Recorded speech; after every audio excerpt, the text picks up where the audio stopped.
Hi guys, welcome back to my channel. My name is Ukeme. Welcome to Life in UK.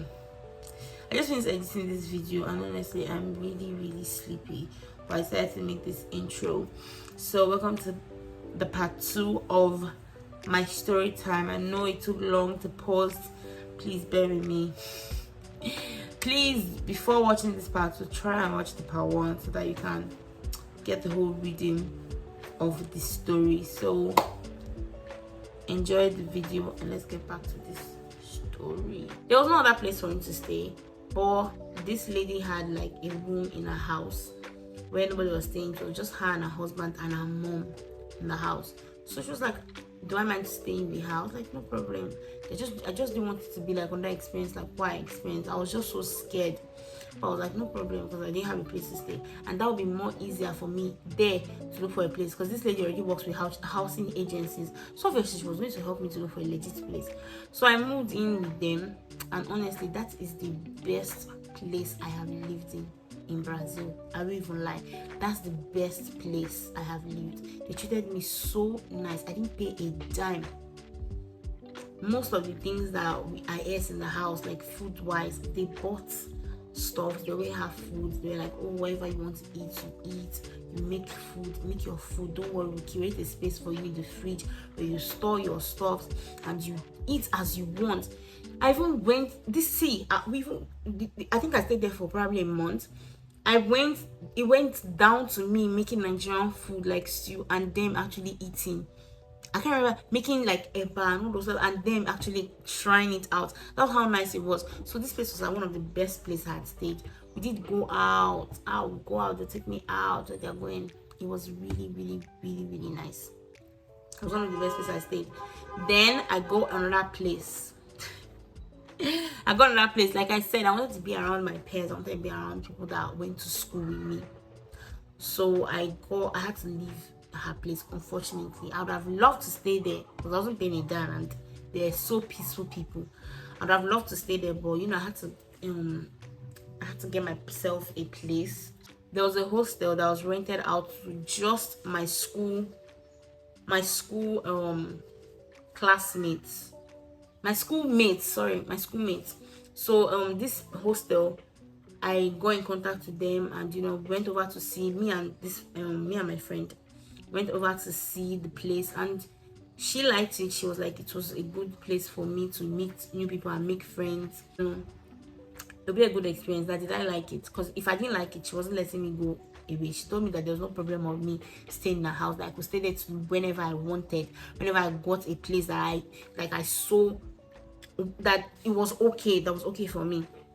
Then when I got to this place, me and this my friend that I said I made, my first school friend, we had already started talking about this place, and we had gone once to see how the place was, and we liked it. And then the second time I went with my friend, the one I was staying with now. So when I got there, she was like, oh, it was nice, but the apartment was downstairs, and honestly I've never really liked the idea of staying downstairs. She said the upstairs were filled, the rooms upstairs were filled already, but if there was any opening, she was going to let me know. So I was like, oh, no problem, because I wasn't going to stay downstairs. I just didn't know. So days went by and all that, and this lady hits me up again, and she was like, oh, we have a space upstairs. You and that friend, if you guys want to split the room, you guys can split. There were 2 beds. The house came with like beds and everything. It was like literally a hostel. You just had to move in and pay obviously. I'm moving. So I spoke to my friend and she was like, no, P, let's share a room. Oh, no. And I was like, okay, it's better I share a room with someone that I'm already talking with, I'm already rapport with, and someone I don't know. So we went over there and we were like, okay, we're going to stay, and explained everything to her. She explained everything to us, how we worked in the house and everything. And I liked it, and I was like, okay, we're moving. So moving day came and I packed my bags. Even as sad as it was leaving my friend's place, it was good. It was for a good thing, because I was going to be around my schoolmates. So we got there, and it was just like my mom took me to school. See, me, I'm a crybaby, so I cry at every given opportunity.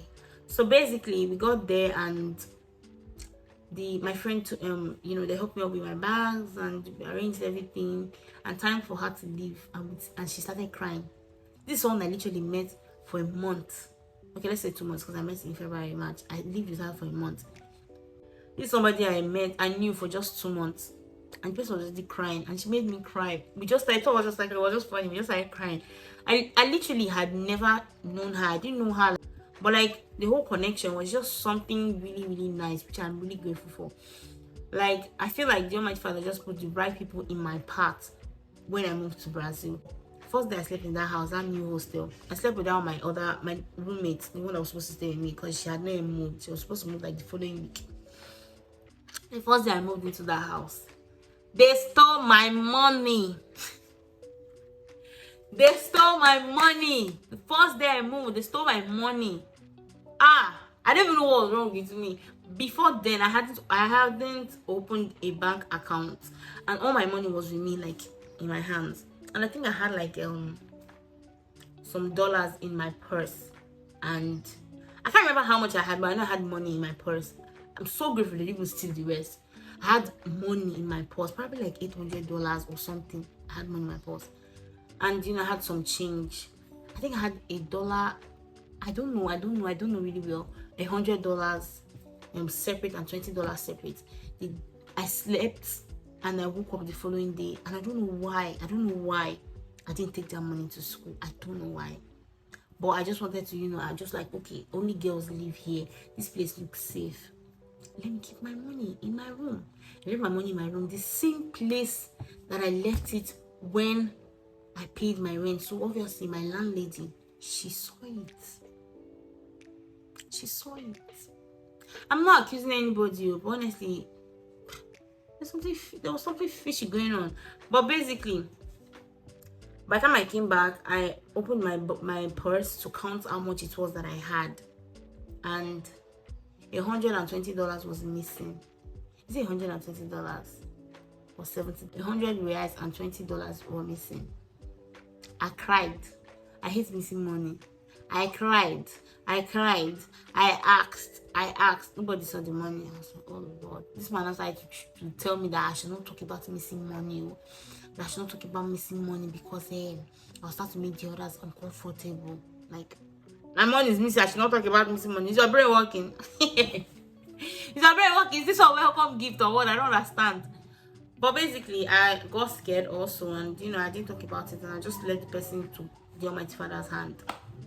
And my time in this house went, things missed, clothes missed, my foodstuffs missed. I came back from school some days, things that I kept in some places, they were not there. Then everybody started to complain about the same thing. So I definitely knew that was not us in the house. Nobody in the house was doing it. He started pointing to my landlady, because my landlady has all the keys to all the room, and she cleans the house. And she was living downstairs. So obviously, it was an easy access for her and her kids. I don't know who was doing it, but it was an easy access for them. I didn't really get frustrated about my clothes. I had so many of my clothes that got missing. Socks, what else? Foodstuffs. I stopped keeping money in the house after that day. Took my mom to school always. I think that was basically what was missing in that place. Yeah, that was missing. A lot of people's clothes were missing, so I don't know whether they were selling clothes. But basically, things were not so bad. Aside from the missing stuff, I stopped keeping valuable stuff in the house, start carrying them with me and all that.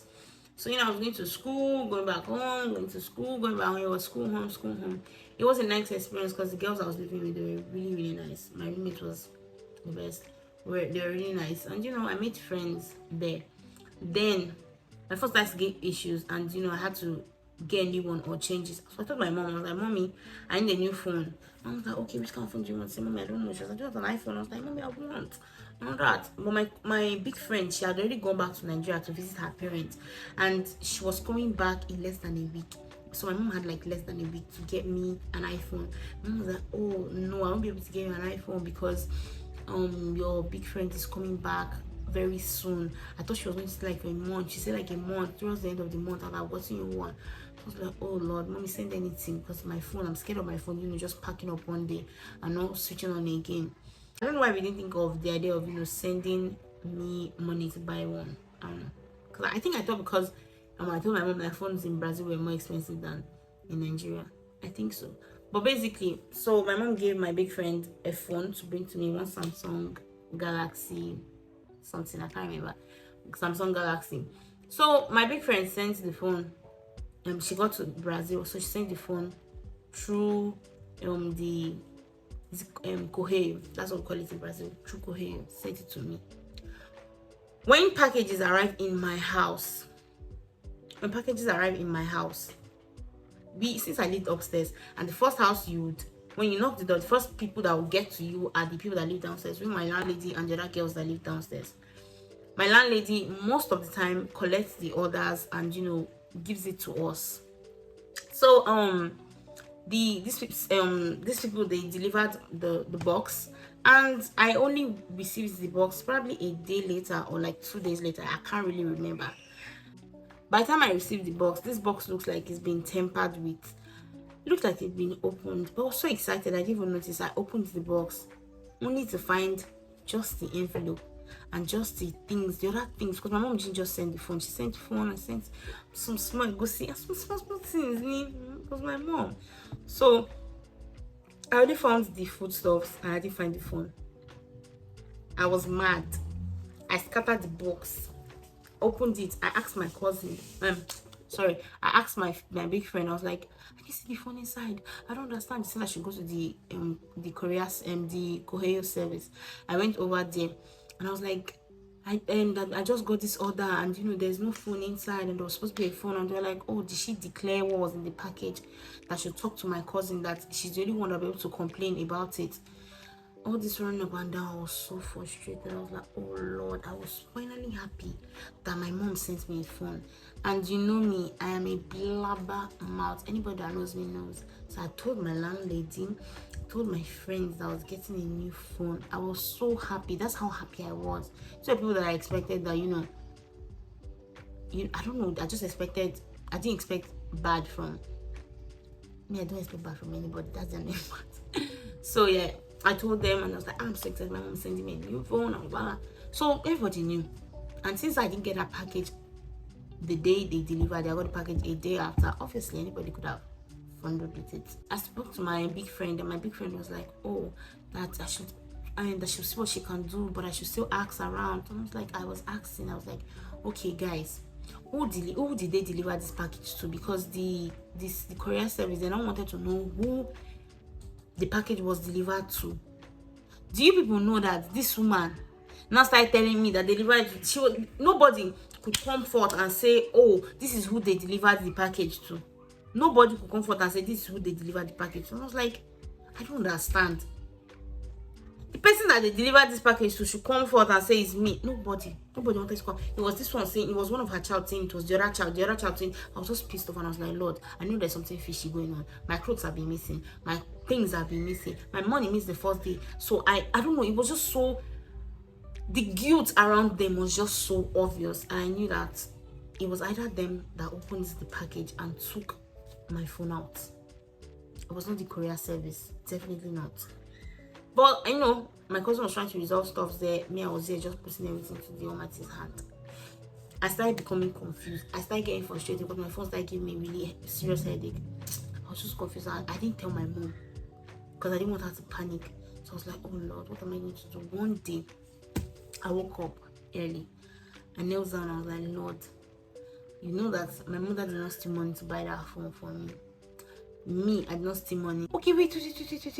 Prior to that, there was a day. Okay, why I even started suspecting more was because I came back one day from school, and I was always, since I was most of my hostel mates, they went home Friday. They start going home. They go to their family place, their family houses. For me, I didn't have any family house, so I already stayed there throughout. So I spent more time with my landlady's kids and her. So I kind of knew the kind of vibes they were on. This day, after my school, I came back and I went downstairs to my landlady's house, and they were using the exact same phone. The exact same phone that my mom sent. The same color, same everything. So I was like, you guys got a new phone. The boy was like, yes. I said, let me see the phone. I collected the phone. By the time I collected the phone, this man dragged the phone out of my hand and faked a phone call And she was talking until I left. By the time I left, I came back and I was like, where is the phone? She said, she put it for charging. That was when I started suspecting. I started suspecting that there was something fishy, that there was something wrong, and that probably was my phone. I don't know where that phone is, but like this is the phone I was using then. It had like a number here, a number on this side. This is one of my old phones, the first one I bought with my money. But like it had a number here. I don't know if I'll find the phone. And it had like a serial number, which my mom had sent all the details to me before that phone came to Brazil. So if the phone went missing, I would have known, because the serial number I would have been able to cross check with the other with her own. So that was why I made that prayer. I was like, Lord, reveal this phone to me, and I promise if I find it and it's my phone, I will take it and I will shut up. But if it's not my own phone, I'll give it back to them. So what did I do? When I got downstairs, this man was, they were like this. When I got downstairs to their house that day after the prayer, they're like this with the phone. By the time I got there, she picked the phone up and she put it under her leg, and I knew that there was something. See, you cannot just be shaking around me. You can't. One thing about me is I am a bad liar. At the same time, I know how to catch people when they lie. If I've caught you lying before, I've caught you stealing something of mine, you know yourself. You know yourself. So basically, I knew that there was something fishy. Okay, it was like this. There was a book. She put it under the book like this. By the time I came, so you know, I left, and you know, she carried the phone and she put it in between the book. She put it like in between the book like this, and she was like, "Oh, I want to use the toilet." She not went to the toilet. When she went to the toilet, see, when if you put phone inside book, it would be like this. The phone was heavy and the book was very light, so it would be like this. It's obvious there's something inside. So she was going to the toilet. She held the book, and I could see that there was something thick inside. By the time she went to the toilet, she came out, and the book was flat. I just knew that phone was in the toilet. I knew that the phone was in the toilet. So what did I do? I was thinking, oh Lord, how do I get myself to the toilet to check that phone? How do I get myself to the toilet to check that phone? How do I get myself to the toilet to check that phone? What did I do? I felt sickness. I felt like I was choking. I knew everybody ran out of the room to go and get me water. I was choking, and everybody ran out to get me water. That was my 5 seconds. I went to the toilet. See, I got to the toilet. The toilet had shoe rack, had so many things. I didn't even know where to start from. I was like, oh Lord, where do I start from?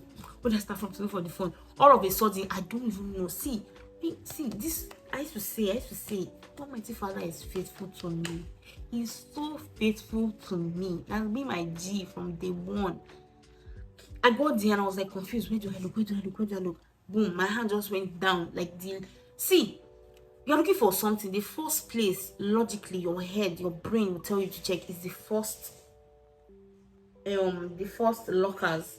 My own went straight down to the bottom. She put the phone inside shoe. I removed it. I removed it from the shoe. Funny part is that I don't know if I was wearing a bra. I think I wasn't. Okay, I was wearing a sleeveless clothes, so there's no way I could keep the phone inside, and I was not wearing pants. I was only wearing my short knickers. So like I was like, I picked the phone. I was like, where am I going to shoot this one inside? Where was I going to shoot? See, all this happened probably in the split of maybe like 20 seconds maximum.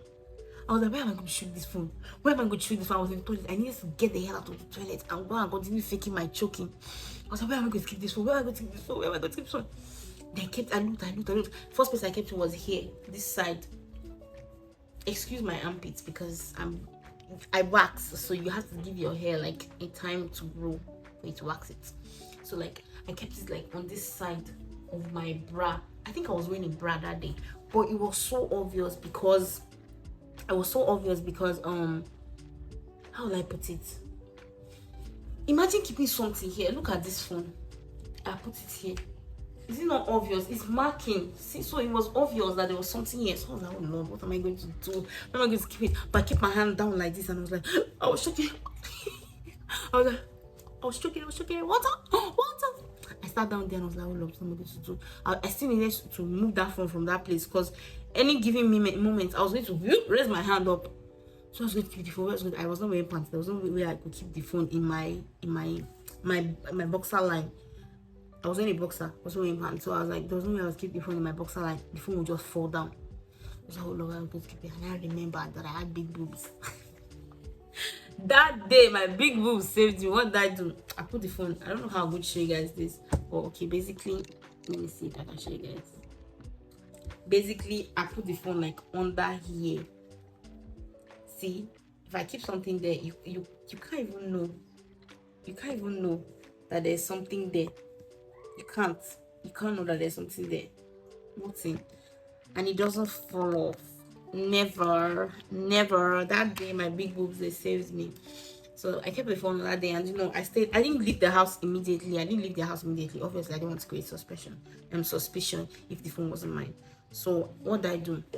After a while, she said, oh, that I should help her out. I should help her son and get something from the market. I think dog food or something. I was like, no problem.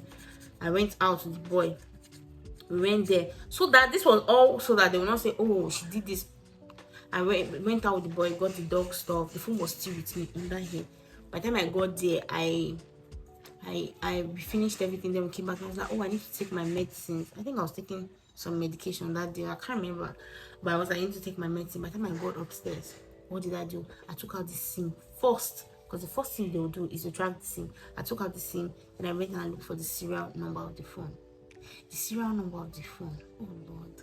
It was the same serial number that my mom sent me. The same. And that phone was not even a new phone. It was the phone my mom was using already. By the time I opened the email, I think this one was just so dumb. By the time I opened the email, it still had things relating to my mom. It still had like some little details. The Google photos, it had her pictures there, but like the Google photos, some of them had, my mom used to do like all this I've forgotten how to call it. My mom used to brand is it a pap? Then my mom used to brand pap. Mom had this pap my mom made, and most of her friends, they used to like it, so she used to make it for them. So when she makes, she had this branding, and my mom has a school, so my mom's school stuff, they were there. I was pissed off. I didn't even know what to do. I was pissed off. I could not confront this man. I told my cousin. I couldn't confront her because when I told my cousin, when I told my big friend, I'm calling her my cousin because I used to call her my cousin. Anybody that knows I have 3 cousins. So I just wanted to add, up to the time I left that house, which was probably close to a year again. Don't ask me why I stayed there a year again, but I did stay almost another year. Up to the time I left, nobody came forward and asked me, if I had seen a missing phone or made notice that they were looking for a phone. And I was the only one in that house then, so obviously they should have come forth. My cousin told me, my big friend, she told me that if they are the one that stole the phone, that I should be sure that they are not going to confront me about it. So right from the second day, me knowing fully well that it was my phone, I started using the phone in the house. I didn't care. I used it in their presence. I didn't care, and they didn't confront me. Nothing. I felt so bad. I wanted them to confront me so I could say something, but they didn't. They kept it low key, and they didn't say anything. And prior to that house, the children in that house changed phone like they change underwear. Like they change phone every day. So that was another kind of indicator that my phone was stolen there, and another of my friend's phone got stolen in that house. So it was just so many things, so many red flags that showed that it was them that did all the stealing. And I finally told my mom what happened. My mom was like, can you be careful and all that. So I started to plan to leave that house. So the problem now was, anytime I plan to leave, they see me, like I was on the road. This man knew a lot of people that if somebody saw me on the road, trying to make inquiries about a place that was renting, they were going to tell the woman. The woman started to suspect that I wanted to leave. She wanted to make my life a living hell. And also I was even scared of leaving the place. I was like, oh Lord, if I leave this place now, is it not better the devil I knew than the one I don't know? But basically the day I left, what happened was, a week prior, the microwave in the house broke. It broke in the hands of one of my other housemates. And since I was in the house and I already used the microwave, and there was another girl in the house, and we had to use the microwave. We decided to split the money and pay for the repairs. The issue was that I was supposed to pay half and the girl was supposed to pay half, and I told the landlady about it. I was like, oh, no problem. But 7 o'clock one day like this, one Saturday, she came to wake me up that where's the money for the microwave. I was like, oh, that the money is not in my account, or that the money is in my account. So let's save money with my friend then. That the money is in my friend's account, and 7 o'clock was too early that I was going to get her the money the other day. She had a night before to call me and tell me she didn't. 7 o'clock in the morning is when she woke me up to ask me for money. She said I should look for the money. I said, okay, no problem, I'll look for it. I started calling my friend. 7 o'clock Saturday, my friend was probably sleeping. I was like, oh Lord, this girl is not picking call and everything. So I was like, I sent her a message. I told you, I sent her a message that when she is awake, she'll send you the money. Since you are on your way to buy the stuff to repair the microwave, after she'll send you the money. She was like, oh, okay, no problem. No problem. This, that she said this. She was just making a fuss out of it, but she was like, no problem. I was like, no problem. Then I now told her that I'm sending half, but I sent a message to the other girl to send her own half. This man started fighting with me that I'm supposed to pay the full amount. I was like, come. The microwave did not spoil in my hand. It spoiled to the other girl's hand, and now I'm planning to divide it. And you asked me to pay the whole full money. Is your brain working? I thought I'm not paying anything. She said, She saw that she knew that I'm alone here, and she wanted to pay me if I'm not going to give the full amount. I should pack my things and be going. That she doesn't want me to stay in the house again. I was like, bye, because me, I've been looking for how I leave this place. But the issue is that I didn't have a place to stay. So what did I do? I spoke to my friend, and my friend spoke to her parents, and her parents were like, because she knew this was not my friend that knew what was happening and how this man was just being so annoying. And she was like, she spoke to her parents, and her parents are coming to get me so that I can look for a house where I can calm down and look for a house, because she knew that I was looking for a place to stay. I calm down and look for a house, so the parents are coming to get me. When this woman knew that I was serious about leaving, because I started packing my things, she knew that I was serious about leaving. She now started to tell me that since I sent her kids to me, that her kids to beg me. Her kids were now like, I should not go, because for one, it was during the pandemic, and I was the only one still in the apartment and in the hostel. The other girls were no longer living in the hostel. They had gone back home, so she wasn't getting money from it. She was only getting money from me. And my mom used to pay 3 months rent up front. So she was getting good money from me. So she was trying to maybe shake me to maybe, I don't know, she was just trying to manipulate, I guess, because maybe she scared me. I would have been scared, and I'd be like, oh no, I'm not going to have a place to stay. But at this point, I couldn't take it anymore, and I started looking for means to get the hell out of there. Even as scared as I was, I'm glad I made that decision that day to leave. I left, and she was like, she now told me that the girl I'm going to stay with, my friend, that her father used to beat her mother, and da. I was like, thank you. I knew this was all an attempt to make me stay, but I wasn't going to stay, because I already told these people, and these people had already come to my aid. Imagine me now going to say, oh no, I decided to stay back, how are they going to feel? So it was just, I was thinking, should I not? Then I prayed. I was like, Lord, I'm leaving this house today. I think that's the best decision for me, but I don't hold any grudge towards you. I don't want to hold any grudge towards me. Refund my rent, the one I paid up front, refund it back to me. And she was like, oh, okay, she will refund it. Even as sad as she was like, okay, she will refund it. I knew she was sad. Then that was how I moved out of that place. And moving out of there, moved with my friend, started looking for a place alone, to stay alone. Then I got this place I'm staying, and I've been here, I think, for 2 years, going to 3 years. And this is the best decision. Not the best, like one of the best decisions I have made ever since I started living in Brazil. This is one of the best. Living alone, honestly, is the best thing. See, one advice: before you leave your country, honestly, do your research well. Exhaust every single means. Do your research well, because especially when you're going to a place where they don't speak your native language, they don't speak the same language like you, it is very, very hard. All this process like this, it was God. all this process, it was the Almighty Father. It was him. There's no other way to say it. It was him, because right from when I came, bad things would have happened. Literally, bad things would have happened. But you know, I'm really grateful for him, and I'm grateful to where he has brought me to today. So I'm done with this video. That was my experience. It was a rough one, but it's now, when I think about it, it's funny. So if you did enjoy this story time, I still have other experiences that I've had in Brazil, and you know, along my life. And I don't know, I guess if you guys enjoyed this story time, let me know in the comment section down below. I am done with this video.